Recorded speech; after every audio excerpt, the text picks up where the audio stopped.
नमस्कार। आज है एक्ट ऑफ सेटलमेंट, इसके विषय में जानें। एक्ट ऑफ सेटलमेंट क्यों आया, पहले इसका बैकग्राउंड देखे हैं। एक्ट ऑफ सेटलमेंट 1773 के रेगुलेटिंग एक्ट के अमेंडमेंट के रूप में आया। देखिए, कई सारे केसेस थे, जैसे नंद कुमार का केस था, कमालुद्दीन का केस था, पटना केस था। इन केसों में सुप्रीम कोर्ट ऑफ कलकत्ता और गवर्नर जनरल की काउंसिल के बीच में काफ़ी प्रॉब्लम आती जा रही थी। जुरिडिक्शन नहीं पता था, मिक्सअप थे या ओवर पावर हो रहे थे, भारतीय नियमों के अकॉर्डिंग नहीं चल रहे थे। तो इन सब के कारण एक्ट ऑफ सेटलमेंट लाने की ज़रूरत पड़ी। एक्ट ऑफ सेटलमेंट के मुख्यतः 5 पॉइंट थे। Limited jurisdiction of supreme court, protection to company servant, Indian law का रिकॉग्निशन, गवर्नर जनरल की काउंसिल की अथॉरिटी को रिकॉग्नाइज और जुडिशरी और एक्सिक्यूटिव को सेपरेट किया। अब एक एक करके देखते हैं। सुप्रीम कोर्ट की जुरिडिक्शन कलकत्ता और ब्रिटिश सब्जेक्ट, यानी जो इनके यूरोपियंस हैं, बस उनको ही। No authority over Indian and outside, एक कलकत्ता और company revenue official. Supreme court की जुरिडिक्शन जो थी उस समय, वो ये कर दी गई कि यूरोपियन और जो ब्रिटिश जो ईस्ट इंडिया कंपनी के तहत काम में थे या रह रहे थे, उनके ऊपर थी, और ब्रिटिश के रेवेन्यू ऑफिशियल्स थे उनके ऊपर थी, और कोई भी अथॉरिटी कलकत्ता से बाहर रहने वाले भारतीयों के ऊपर नहीं थी।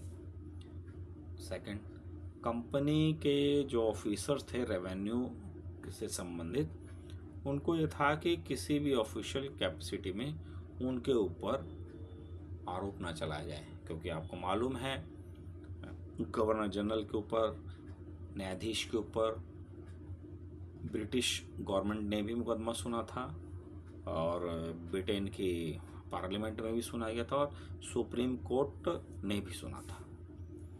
तीसरी चीज़ जो आई थी कि भारतीय लॉ और जो ट्रेडिशन थे, जो कस्टम थे, वो डिफरेंट थे नए नियमों के अकॉर्डिंग जो सुप्रीम कोर्ट में लागू हुए। तो हिंदू मुस्लिम पर्सनल लॉ को रिकॉग्नाइज किया गया और माना गया कि ये बहुत ज़रूरी हैं, क्योंकि यहाँ की विचारधारा अलग है, अलग प्रकार के लोग हैं और सदियों से इस प्रकार से जी रहे हैं।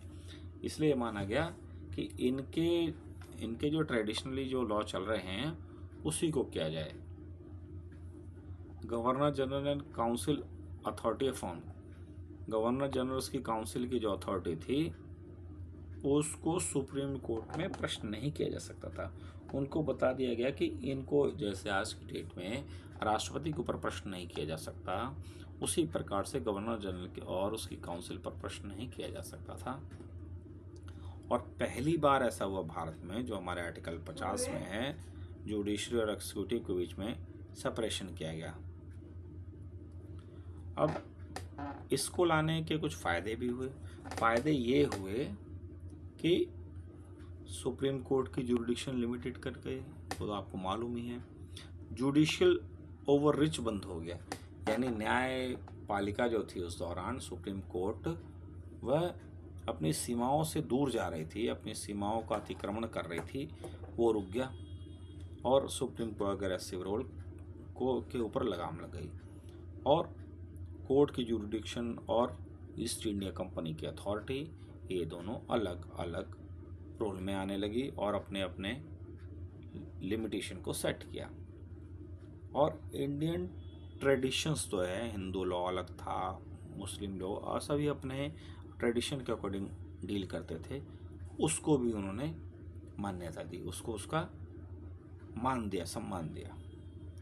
फ्यूचर रिफॉर्म्स के लिए एक राह खुल गई।